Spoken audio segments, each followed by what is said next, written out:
Hari Om.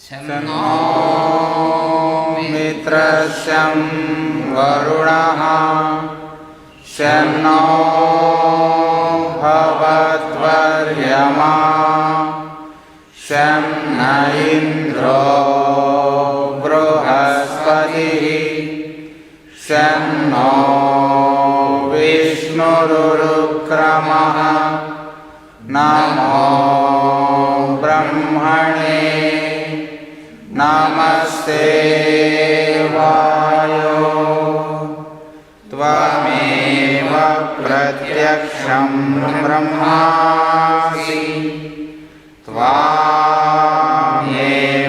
pratyaksham brahma vadishyami Rutam vadishyami Satyam vadishyami Tanmamavatu tadvaktaramavatu avatu mam avatu vaktaram Om Shanti Shanti Shanti.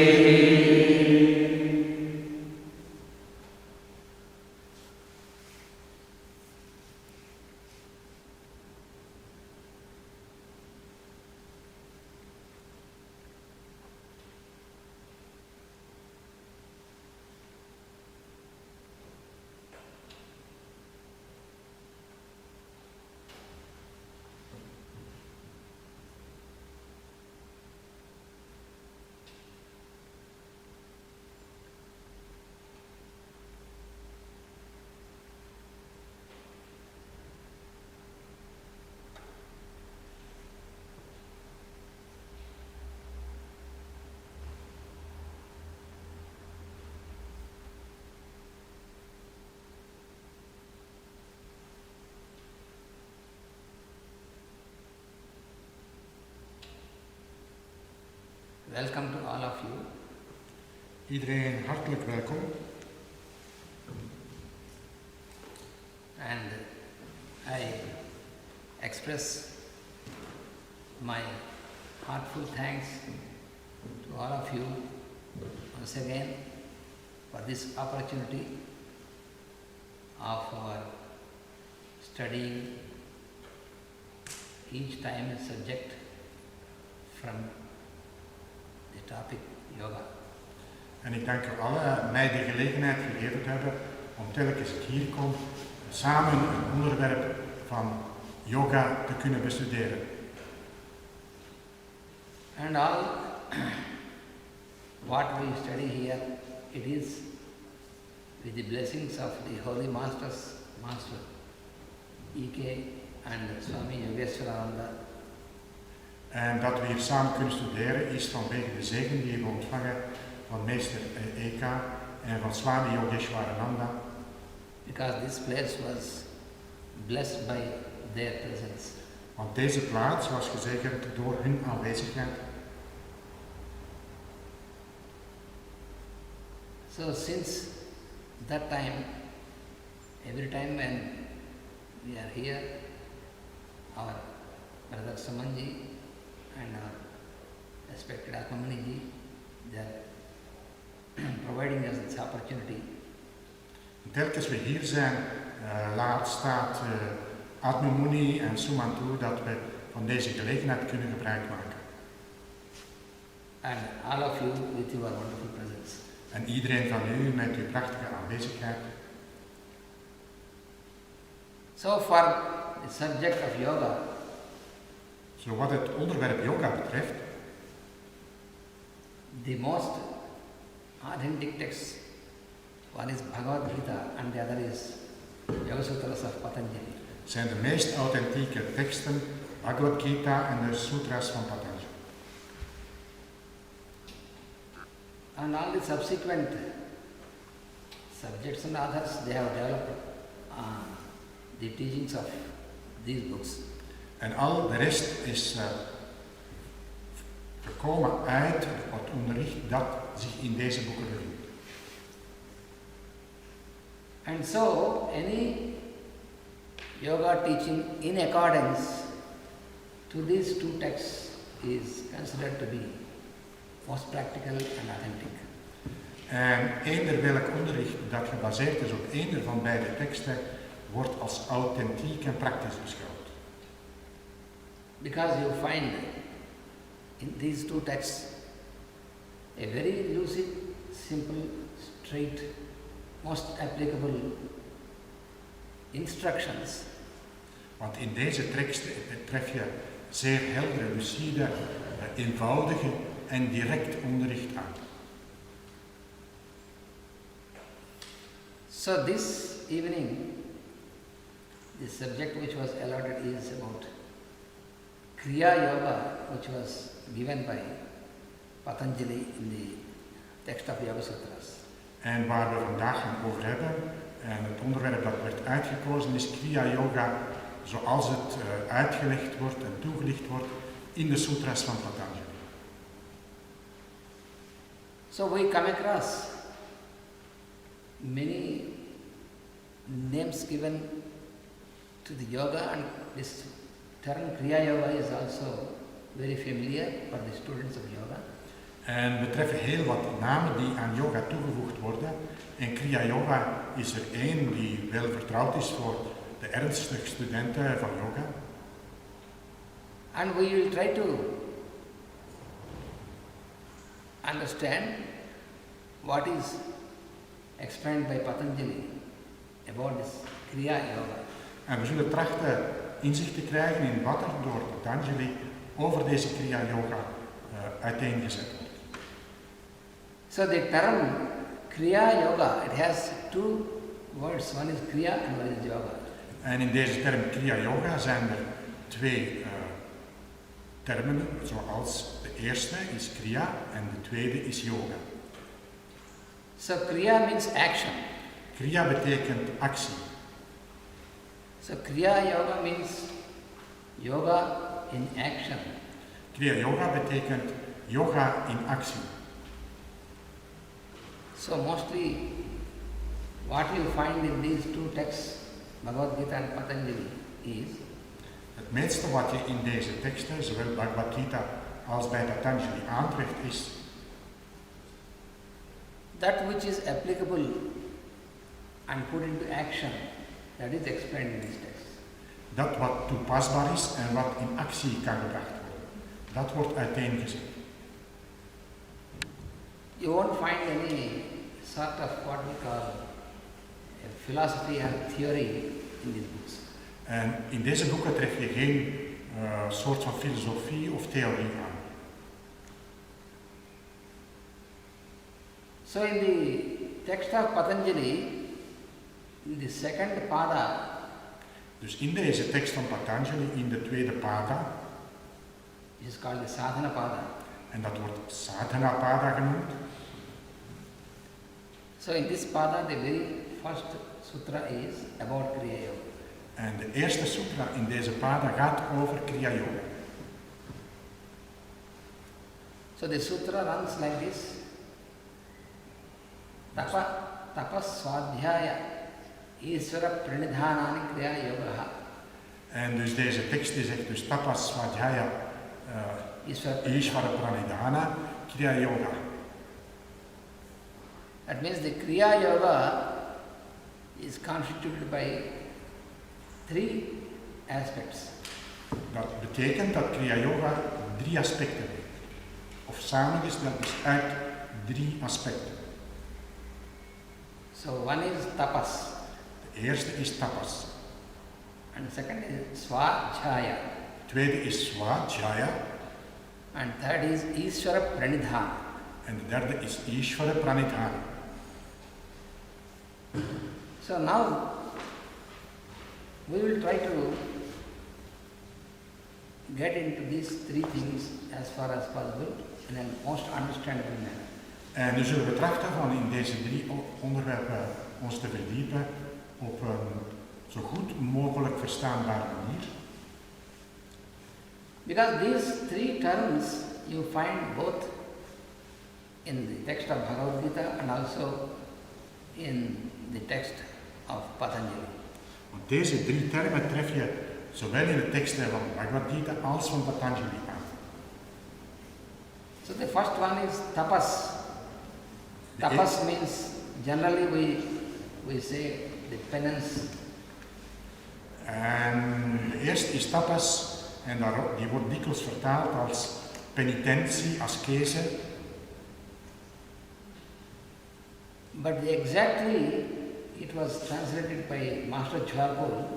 Maar het werd correct, exact vertaald door meester Jwalpur. So he said tapas means fiery aspiration.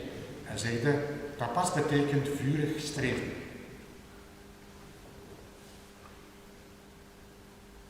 This is because in Sanskrit tapa, the word tapa means to heat up. Omdat in het Sanskriet het woord tapa opwarmen, verhitten betekent. For example, when the climate is heated up and they say, oh, there is much tapa, like this. Want ze zeggen als het klimaat begint warmer te worden, dan zeggen ze, tapa, tapa.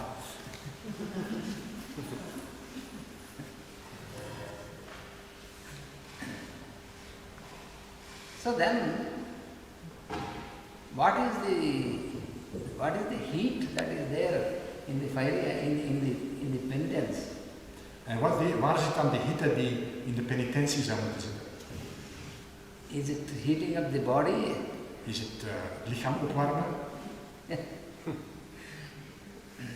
Generally, what we consider when we practice yoga is when we make all the yogic movements, then the body is warmed up.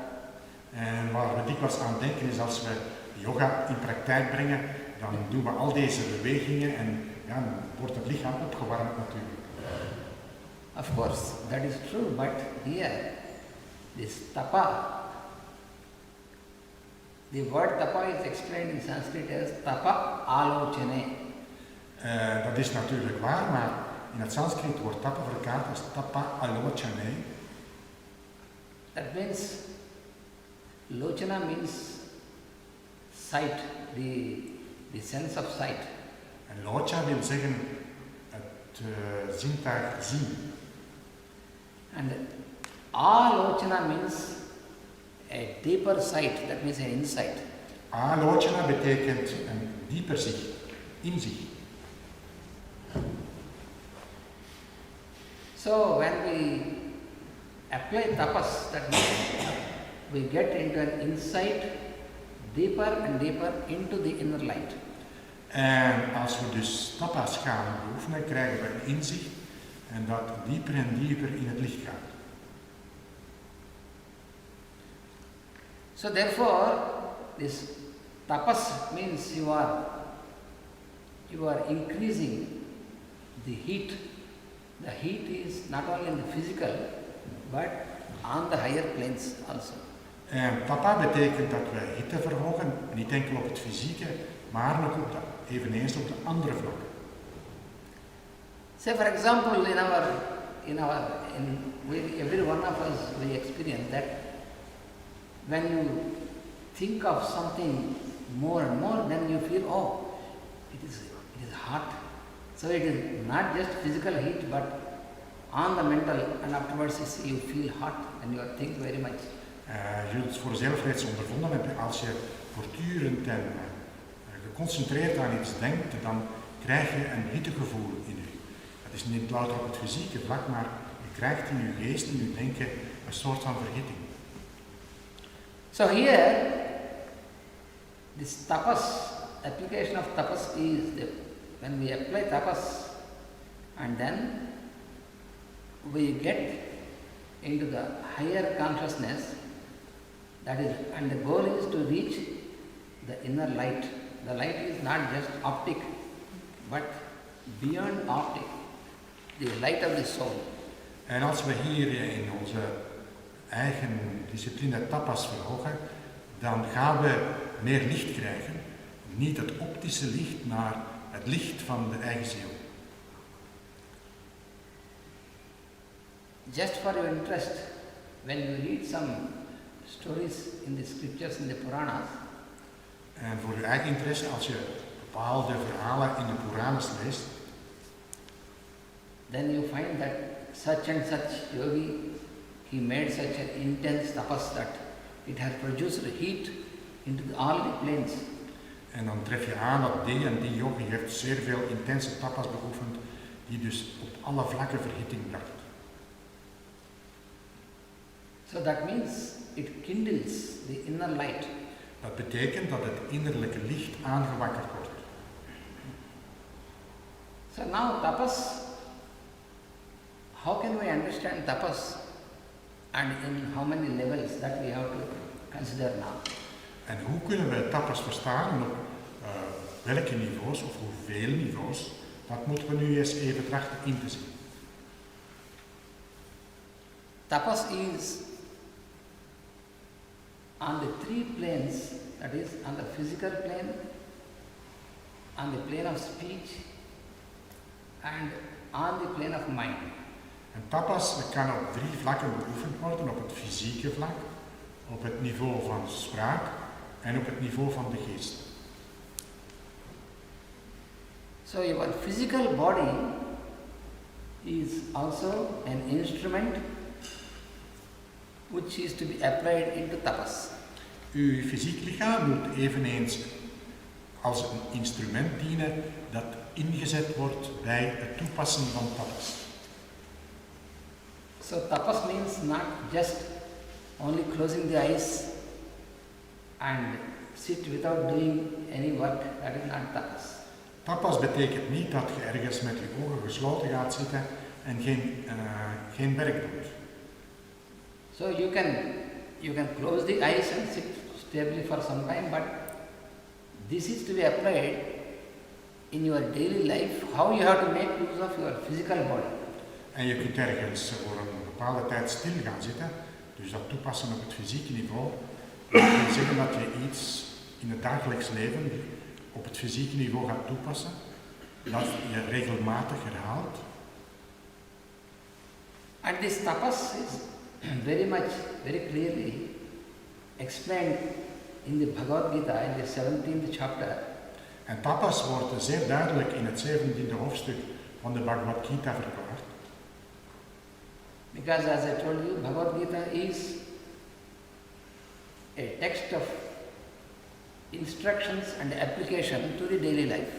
En ik heb u reeds verteld dat Bhagavad Gita een tekst is van instructies die toepasbaar is in het dagelijks leven. So in the book of Patanjali you find instructions and the application is more explained in Bhagavad Gita. En in de sutras van Patanjali tref je instructies aan en de toepassing daarvan die tref je eerder in de Bhagavad Gita aan. So the first aspect of tapas is called Sarira tapas. So Sarira means body. Dus de eerste toepassing van tapas is Sarira tapas, dus tapas van het lichaam. So that is the first thing. That means you have to you must know how you have to make use of your physical body. Het eerste is dat je moet leren om gebruik te maken van je fysieke lichaam.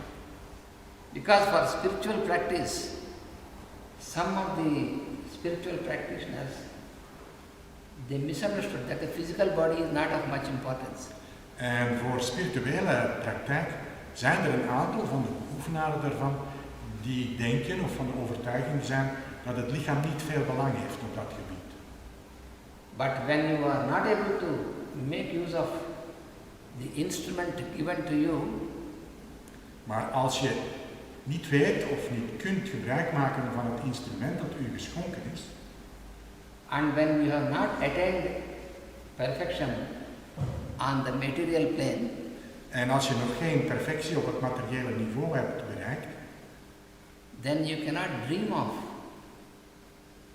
stepping up into the higher planes. dan kun je er niet van dromen op hogere niveaus te gaan werken. That is why you find in these texts, first you should know how you have to make use of your physical plane, your physical body. En daarom tref je in deze teksten aan, eerst en vooral aan hoe je gebruik moet maken van het fysieke lichaam, van het fysieke vlak. So in the 17th chapter of Bhagavad Gita, he has given in the 14th stanza what is the physical tapas. En in het 17e hoofdstuk van Bhagavad Gita heeft hij in de 14e stanza uitgelegd wat tapas betekent en hoe je het kunt toepassen. So the stanza is Deva, Dvija, Guru, Prajna, Pujanam, Shaucham, Arjavam. I will explain one by one. En hij geeft dus verschillende onderdelen en die zal ik nu één voor één uitleggen. Brahmacharyam, Ahimsa, cha Sariram, Tapa Uchyate. So Sarira tapas, that is called the tapas with the physical body. En hij geeft dus daar een uiteenzetting over wat tapas van het fysieke lichaam betekent. So this explains that the tapas on the physical plane is worshipping the devas. En op het fysieke niveau betekent tapas dat we devas vereren. And worshipping the learned people. En geleerde wijzen eveneens vereren. And worshipping the guru. En de guru vereren. And then keeping the body pure. En het lichaam zuiver houden. And behaving with straightforwardness. En op een rechtdoor zijn in uw gedrag. And then keeping purity, which is called brahmacharya, it means the real celibacy. En dus zuiverheid onderhouden wordt brahmacharya genoemd, maar dat is zuiverheid is de echte celibaat. And ahimsa means harmlessness. En ahimsa, dat is dus geen schade berokkenen. So now what is meant by worship of devas? En wat betekent nu het vereren van de devas? How can we find these devas, where we can find and how we can see them to worship them? En waar zijn die devas? Waar kunnen we ze vinden? En hoe kunnen we ze zien om ze te kunnen vereren? So, in what form can we find devas? Eerste vraag, onder welke vorm kunnen we devas aantreffen? Devas are within us, around us and everywhere. Devas zijn in ons, buiten ons en overal. So for example, the deva of fire, Bijvoorbeeld de deva van vuur, the deva of air, de deva van lucht and the deva of water. en de deva van water. So now you can understand, where is deva of fire? Everywhere, and we are having the deva of fire in every atom, in every one of us. En dan kunnen we iets beter verstaan. Waar is die deva van vuur? Die is overal. Die zit in ons, die zit in elk atoom en elk molecule in ons. So without the deva of fire, we have no life at all. Zonder deze deva van vuur hebben we absoluut geen leven. So first of all, when we realize the existence of these devas, Eerst en vooral als we het bestaan van deze devas realiseren. and then when we can realize that what they are doing for the creation, Dan kunnen we realiseren wat ze voor de schepping doen. if the deva of fire is not there, then we have no appetite, Als de deva van vuur er niet is, dan hebben we geen eetlust, no digestion, geen vertering, and no circulation of blood, geen bloedcirculatie, no activity. geen enkele activiteit. If deva of air is not there, then there is no pulsation at all. En als de deva van lucht er is, dan is er geen enkele pulsatie. When there is no pulsation, then there is no inhalation, no exhalation. En als er geen pulsatie is, is er geen in- of uitademen. And no intake of food and no throwing it out. En geen binnen innemen van voedsel of uitscheiden van voedsel. So therefore, even if we know them or not, they are working always. En daarom, wat we er nu weten of niet, ze zijn altijd werkzaam. We are existing, the whole creation is existing because of the work of the devas. En de ganse schepping bestaat vanwege het werk van de devas. And they never wait for our recognition. En ze wachten niet op onze erkenning. Yeah. If they wait for our recognition, then they cannot start their work and then we cannot exist. En als ze moesten wachten op onze erkenning of herkenning, dan kunnen ze met hun werk niet beginnen en dan zouden we niet bestaan. So the first step of tapasya is worshipping of devas means getting conscious about those devas and trying to offer make our offering, our lot towards them. En het eerste wat we dus bij tapas moeten doen, is dat we eerst en vooral van hun aanwezigheid, hun werking en hun bestaan bewust worden en dat we alles aan hen offeren. For example, how can we worship the deva of air? Bijvoorbeeld, hoe kunnen we de deva van lucht aanbieden, vereren? Is it only just to put some flowers or uttering some sounds, only that one? Is het enkel door wat bloemen op een altaartje te leggen of wat gebeden te murmelen? Not only that. Niet enkel dat. First of all, when you learn how not to pollute the air, that is the first step of worship of the deva of air. Het eerste wat je moet leren is hoe dat je de lucht niet bestuurt. Dat is een eerste vorm van respect en eerbied voor je. And how to make proper use of the powers of these devas, for example the fire. En hoe dat we op een gepaste manier gebruik maken van de kracht van deze devas, bijvoorbeeld vuur. Similarly, deva of water. Gelijkaardig is het met de deva van water. So if you first learn not to pollute and make proper use of water, Als je eerst leert hoe dat je het water niet gaat bezoedelen en op een gepaste manier er gebruik van maken. so that is one step forward to worship the deva of water. Dat is een stap voorwaarts in het vereren van de deva water.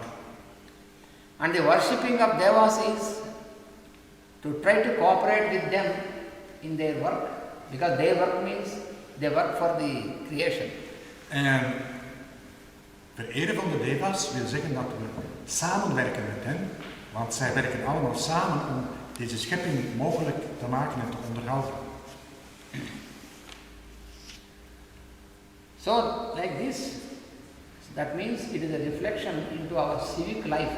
When we keep the rivers pure, for example, that is one of the worshipping of deva of water. En dat heeft dus een direct effect op ons burgerleven. Als we bijvoorbeeld erop letten dat het water zuiver blijft, dan vereren we de deva water. So this is how we have to understand that how we have to worship devas. En dat is hoe we het moeten verstaan en hoe we devas moeten vereren. And another example is when you are using water for your drinking, for your washing. Een ander voorbeeld is als je water gebruikt om te drinken of om je te wassen. So how many times you remember, for example, you are drinking water or you are taking shower, how many times you are conscious of this power of the water which you are using? En telkens je dat gebruikt voor ofwel te drinken ofwel te wassen, hoe dikwijls ben je bewust van de kracht van zuivering dat daar aanwezig is.